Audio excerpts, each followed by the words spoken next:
No one ever warned Alexander Crown that the most important moment of his life would happen on an ordinary afternoon. On a street he usually passed without looking, beside a park he had donated money to but never once stepped into. Alexander Crown was a billionaire in every sense of the word. He owned towers of glass and steel, companies that spanned continents, and a name that appeared regularly on business magazine covers. People described him as powerful, disciplined, and intimidating.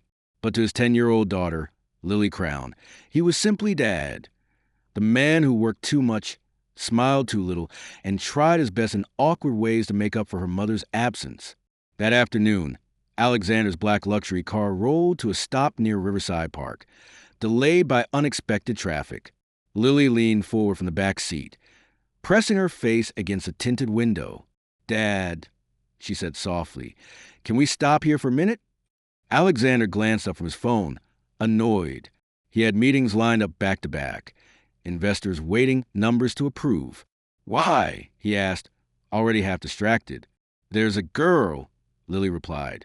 "She's sitting by the fountain." Alexander sighed, ready to say no, but something in Lily's voice, gentle, concerned, made him look. Through the windshield, he saw her. She couldn't have been older than 14. Her clothes were worn, layers mismatched and faded. Her shoes were cracked, barely holding together. Her hair was pulled back in a messy braid, strands falling loose around a thin, tired face. Beside her sat a torn backpack, frayed at the seams. But what caught Alexander's attention wasn't her appearance. It was what she was doing. The girl sat cross-legged on the cold stone pavement, a small notebook resting on her knees. In front of her, perched on the edge of the fountain, were two younger children, both listening intently as the girl spoke.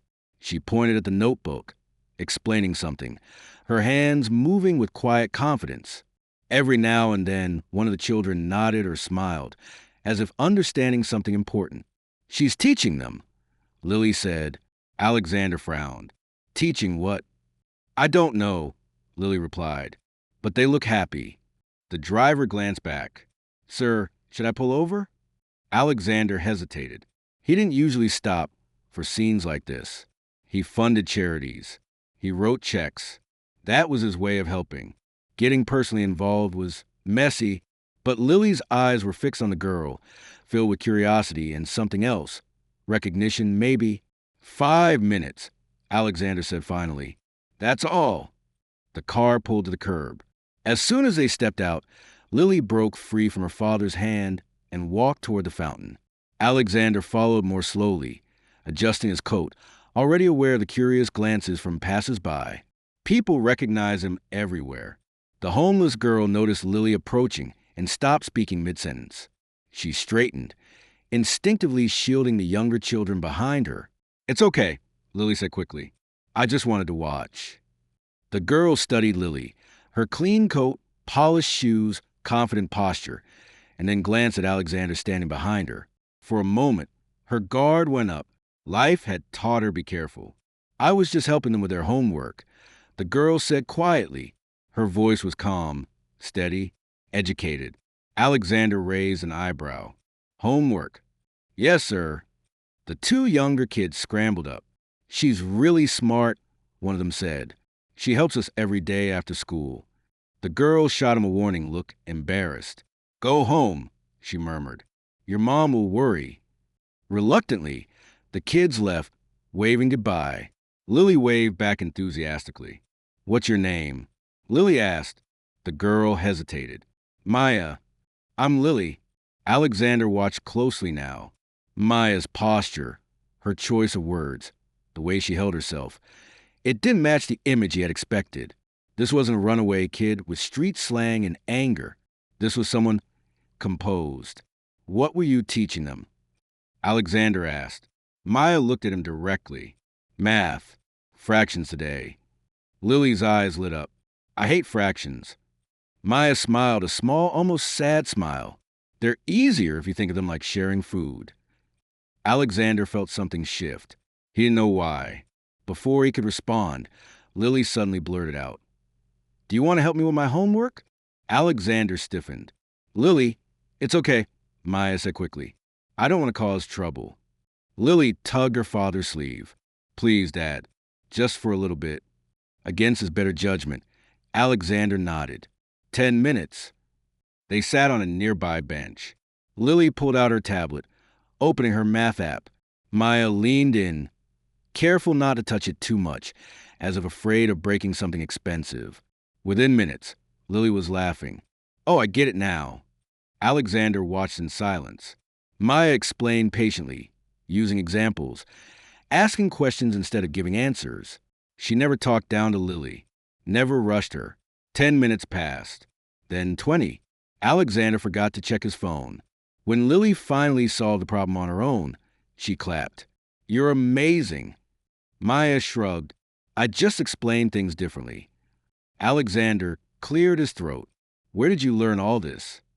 Maya stiffened slightly. School. What school? She looked away. I don't go anymore. There it was. Why not? Alexander pressed. Maya hesitated, then spoke with quiet honesty. Life happened. Lily frowned. That's not fair.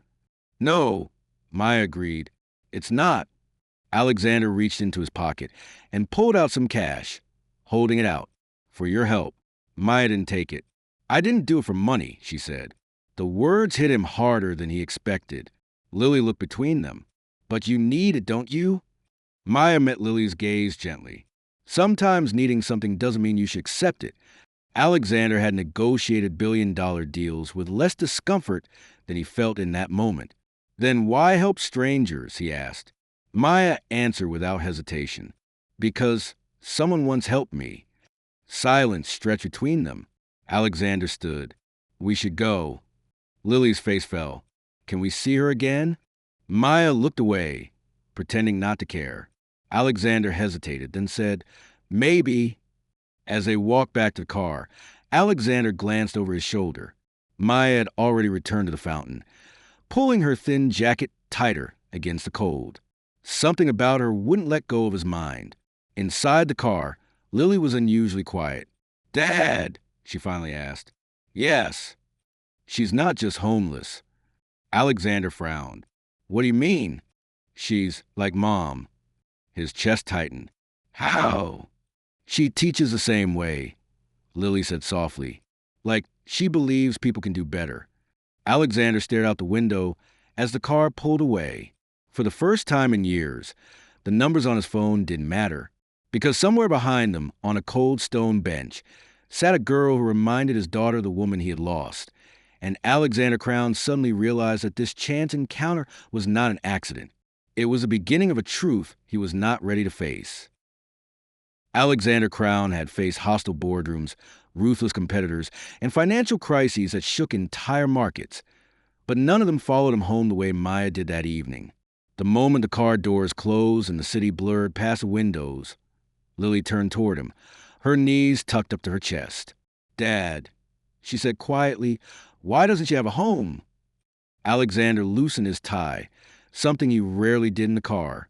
Some people fall on hard times, he replied, choosing his words carefully. Life doesn't treat everyone the same. That's not fair, Lily repeated, her voice firmer now. She's kind. She's smart. She helped me without wanting anything. Alexander didn't answer. He couldn't, because deep down, he knew Lily was right, and that made the discomfort settle deeper in his chest. That night, Alexander found himself unable to sleep. The penthouse was silent, too silent. No meetings, no calls, no distractions. Just the faint hum of the city below and the image of a thin girl sitting by a fountain, teaching fractions like it mattered. He got up and walked into his study, pouring himself a drink he barely touched. His eyes drifted to a framed photograph on his desk. Elena, Lily's mother. She was smiling in the picture, caught mid-laugh, chalk dust on her hands, standing in front of a classroom whiteboard. She had been a teacher before illness took her away, brilliant, patient, endlessly hopeful. She believed education could change lives. She believed every child mattered. Alexander had loved her for that, and resented it too. Sometimes, her faith in people had felt naive in his world of contracts and profit margins. But Maya's voice echoed in his head. I just explained things differently. The next morning, Alexander did something no one in his company would have believed. He canceled his first meeting. Instead, he called his head of security. "David," Alexander said, his tone measured, "I want you to look into someone." "Who, sir?" "A teenage girl. Name's Maya. She spends time near Riverside Park." There was a brief pause. "Sir, is there a problem?" "No," Alexander replied. "I just want answers." By late afternoon, Alexander found himself driving back to the park alone. No driver, no entourage, just him. He parked across the street and watched from a distance. Maya was there. Same bench, same backpack, same quiet presence. She was helping an elderly man read a letter, pointing slowly at the words, her finger guiding his eyes. The man nodded gratefully, emotion written across his face. Alexander felt a strange tightening in his chest. This wasn't survival behavior. This was purpose. When Maya finally noticed him approaching, her expression shifted. Surprise first, then caution. "You came back," she said. "So, did you?" Alexander replied. She shrugged. "This is where I'm needed." They stood in awkward silence until Alexander gestured to the bench. "May I sit?" Maya hesitated, then nodded. Up close, he noticed things he hadn't before. Faint scars on her hands, dark circles under her eyes that no amount of youth could hide. But her gaze was sharp, observant. "How old are you?" Alexander asked. 15, she answered after a pause. "Where are your parents?" Maya's jaw tightened. "My father died. My mother," she stopped, swallowing. "She got sick. Then everything fell apart." Alexander said nothing, letting her control the silence. "I lived with my aunt for a while," Maya continued. "But she had her own kids. Not enough money. I didn't want to be a burden." "You're a child," Alexander said softly. "You shouldn't have to worry about that."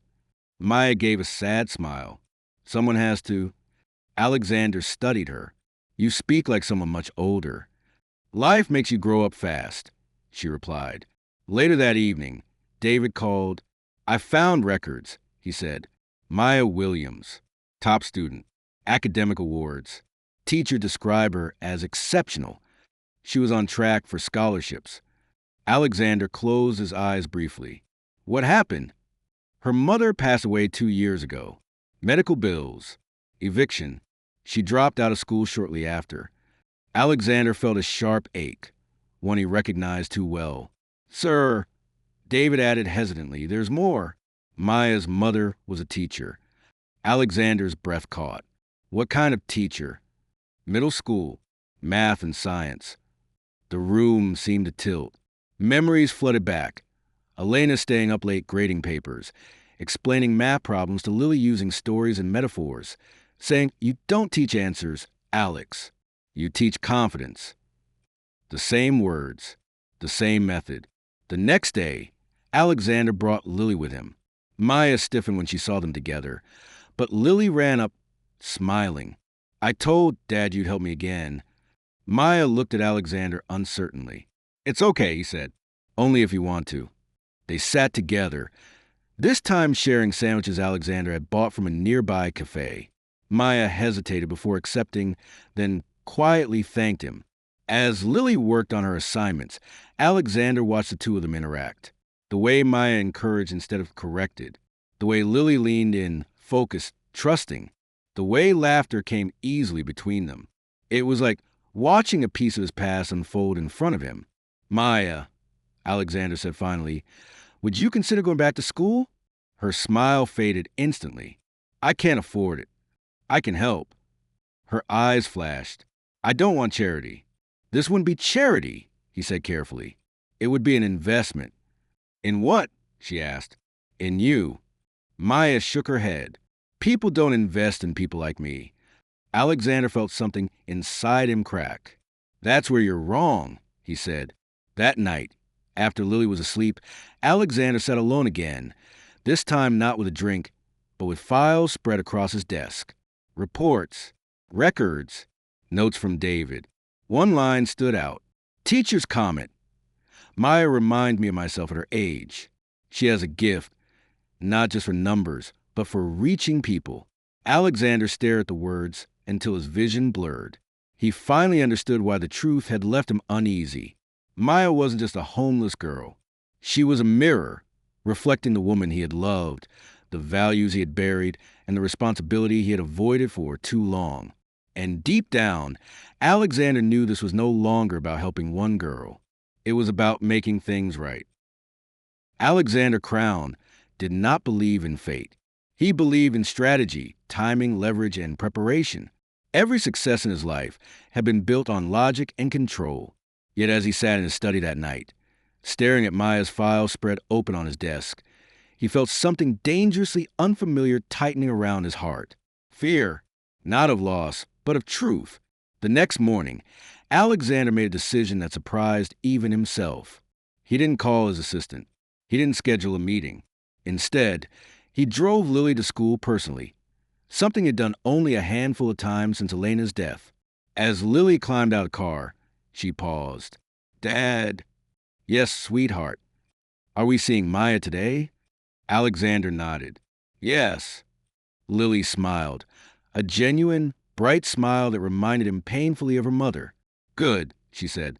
"She makes the world feel nicer."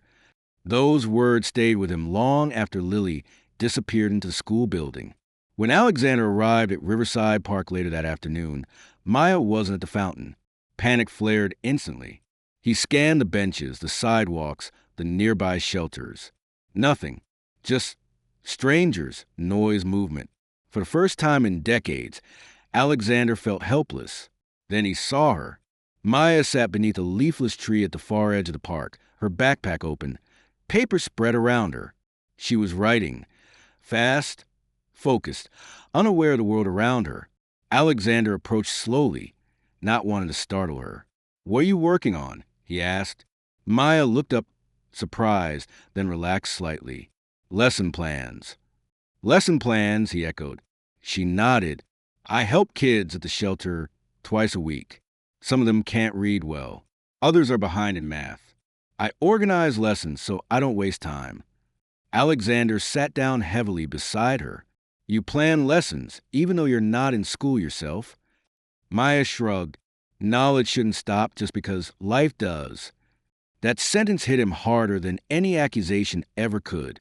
"Maya," Alexander said carefully, "did your mother ever teach at Brookside Middle School?" Maya froze.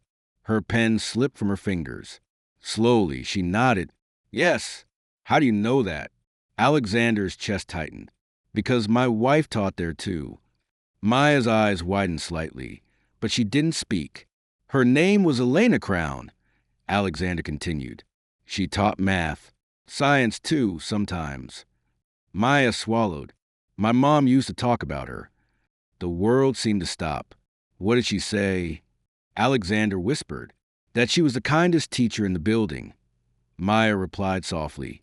"That she stayed late to help kids everyone else had given up on. That she believed education was hope." Alexander's vision blurred. "My mom looked up to her," Maya went on.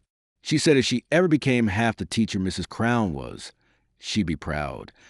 Alexander turned away, unable to hide the emotion rising in his face. Elena had never mentioned Maya's mother by name, but now he remembered the stories. The young teacher struggling with bills. The single mother who refused pity. The woman Elena admired deeply. The connection was no longer coincidence. It was history. Maya broke the silence. "After my mom died, I tried to keep teaching the way she did. It felt like the only way to keep her alive." Alexander stood abruptly, pacing. His hands shook. "I could have helped," he said hoarsely. "I donated millions to that district.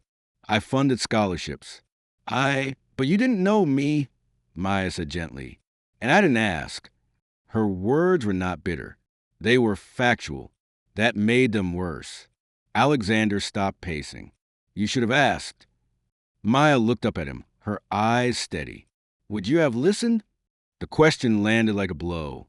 Alexander had no answer. Later that evening, Alexander brought Maya to the Crown Foundation building. Not as a guest, but as an observer.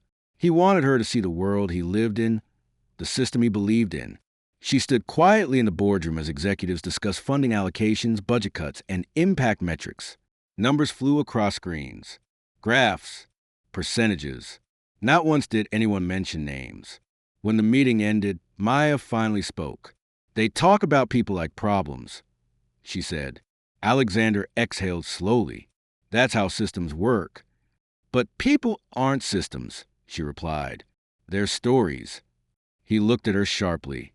"My mom used to say that," Maya added. That night, Lily insisted Maya stay for dinner. Maya hesitated at the doorway of the penthouse, clearly overwhelmed by the space. The lights, the silence. "It's too much," she murmured. "It's just walls," Lily said, grabbing her hand. "You make it warm." During dinner, Maya spoke little. She ate carefully, politely, as if afraid the food might disappear. Lily chatted endlessly, filling the space with laughter. At one point, Lily looked at Maya and said, "I wish you were my teacher." The room went quiet. Maya's eyes filled instantly. "That's very kind." Alexander watched closely. Something shifted in Lily's face then. Something serious. "Dad," she said, "can Maya stay with us for a while?" Alexander froze. Maya nearly choked. "Lily, I mean just until she goes back to school," Lily rushed on. "She shouldn't sleep outside. Mom wouldn't want that." The mention of Elena hit them both. Alexander looked at Maya. She looked away, ashamed. "I don't want to be a burden," Maya whispered. "You wouldn't be," Lily insisted. Alexander closed his eyes. This was the moment where money meant nothing, where logic collapsed under the weight of humanity. "Maya," Alexander said slowly, "I can't make decisions for you, but I can offer you something." She met his gaze, wary. A place to stay, a chance to return to school, therapy, support, safety. Maya's hands trembled. "Why?" Alexander swallowed hard. "Because your mother helped shape the woman I loved," he said. "And because my daughter sees something in you that I should have seen sooner." Tears spilled down Maya's cheeks. "I don't want to be saved," she said. "I know," Alexander replied. "I'm not trying to save you. I'm trying to stand with you." Maya cried silently, then not loud, not dramatic, just the quiet release of someone who had carried too much for too long. Later that night, after Maya had fallen asleep in the guest room, Alexander stood alone in the hallway. He finally understood why the truth had left him speechless. This wasn't charity. This wasn't coincidence. This was the unfinished work of a woman he loved, carried forward by a girl the world had overlooked, and a chance for him to become the man Elena had always believed he could be. And for the first time since her death, Alexander Crown didn't feel like he was failing her. The morning sunlight filtered through the tall windows of the Crown penthouse, catching on the polished marble and casting soft golden streaks across the floor. Maya sat at the breakfast table, nervously fidgeting with her fingers as Lily animatedly recounted a dream she had. For the first time in months, or maybe years, Maya felt the warmth of stability, a place where she was seen not for her hardships, but for her abilities, her heart, and her potential. Alexander poured himself coffee, watching Maya quietly. She looked fragile, yet strong, cautious, yet determined. He remembered the first time he saw her by the fountain, teaching two little children fractions from a tattered notebook, and the shock of realization that this girl embodied the spirit of his late wife, Elena. Now, sitting across from her, he could see that Maya's resilience was more than just survival. It was a calling, a reflection of the woman he had loved and lost. "Maya," Alexander began, breaking the morning calm, "I've arranged for you to go back to school. Not just any school, an academy that will challenge you, support you, and give you every opportunity you deserve." Maya's eyes widened. I can't accept that," she whispered. "You've done too much already." "I haven't done anything yet," Alexander said firmly. "I want to, and Lily agrees. You won't just be a guest in our home. You'll be part of our family while you rebuild your life. And if that sounds strange, well, life's full of strange opportunities." Lily beamed. "You can sleep over any time, Maya. We'll have movie nights and homework sessions, and I can teach you my favorite games." Maya laughed softly. a genuine sound that seemed to make the entire apartment feel warmer. I I don't know what to say. You don't need to say anything, Alexander replied. Just live. That's enough for now. Days turned into weeks. Alexander immersed himself in Maya's world, helping her navigate school applications, tutoring sessions, and legal documents. He observed her interactions with other students, how naturally she could explain concepts, how she instinctively encouraged peers who struggled, how her quiet leadership drew attention without demanding it. It reminded him again of Elena, and he felt a strange mixture of joy and grief every time he watched Maya step into the light she deserved. One evening, after a particularly exhausting day at school, Maya and Lily sat on the living room couch, a board game spread between them. Alexander lingered in the doorway, watching quietly. Lily rolled the dice and groaned. I can't believe I lost again. You need strategy, not luck, Maya teased. Think ahead. Predict the moves. Alexander chuckled softly. Watching them, he realized how much joy he had been missing by burying himself in numbers, contracts, and meetings. Maya had not only brought new life into his daughter's days, but had reignited something in him. Compassion, patience, and a sense of purpose that had been dormant for years. A week later, Alexander arranged a small gathering at the Crown Foundation, inviting educators, social workers, and community leaders. Maya, hesitant at first, stood before them, sharing her experiences teaching children at the park, the lessons she had created, and her vision of a world where every child, regardless of circumstance, could have access to learning and support. The room fell silent as she spoke. Her words were simple, yet powerful, conveying both heartbreak and hope. Alexander realized that Maya was not just a survivor. She was a force for change. He watched proud as she concluded with a soft but unwavering statement. Education can transform lives, and it starts with believing in the one society has forgotten. After the meeting, several guests approached Maya with offers of support, scholarships, tutoring programs, and mentorship opportunities. She smiled politely, humble but determined, as she accepted what she truly needed, not what she didn't. Alexander felt a surge of pride. He had witnessed something extraordinary, the transformation of struggle into strength, of pain into purpose. Back at home, that evening, Alexander found himself alone in his study again. The files and reports were still there, waiting for his attention, but they felt trivial now. He thought about Elena, her love of teaching, her faith in people, and the unfinished work she had left behind. And he realized that Maya was not only completing that legacy, but also teaching the most important lesson of all, that wealth and power mean nothing if they are not used to nurture and uplift others. Lily appeared at the doorway, holding a small drawing. Dad, look. Maya drew me. Alexander smiled, taking the paper. Lily was smiling ear to ear, and he noticed Maya standing behind her, modestly hiding her face, yet glowing with quiet pride. See, Dad, Lily said, she's amazing. Yes, Alexander whispered, more to himself than anyone else. She is. In the weeks and months that followed, Alexander's life changed in ways he could never have predicted. Maya thrived academically and socially, her spirit inspiring both Lily and him. Alexander became more than a businessman. He became a mentor, a protector, a father figure not only to his daughter but to Maya as well. And though Maya never sought charity or pity, she accepted guidance, care, and the opportunity to pursue her dreams, proving that even the most overlooked souls could shine brightly when given a chance. One evening, as the three of them sat together by the fireplace, Lily resting her head on Maya's shoulder, Alexander realized something profound. The encounter at the park, the moment that had seemed ordinary at the time, had changed everything. A girl who had nothing had given them everything. Humility, love, and a reminder that the truest wealth comes not from what you own, but from the lives you touch. Alexander reached out, taking both Lily and Maya's hands in his own. Thank you, he whispered, not just for the lessons learned, but for the gift of hope renewed. And in that quiet, golden moment, the billionaire finally understood what had left him speechless the first time he saw Maya.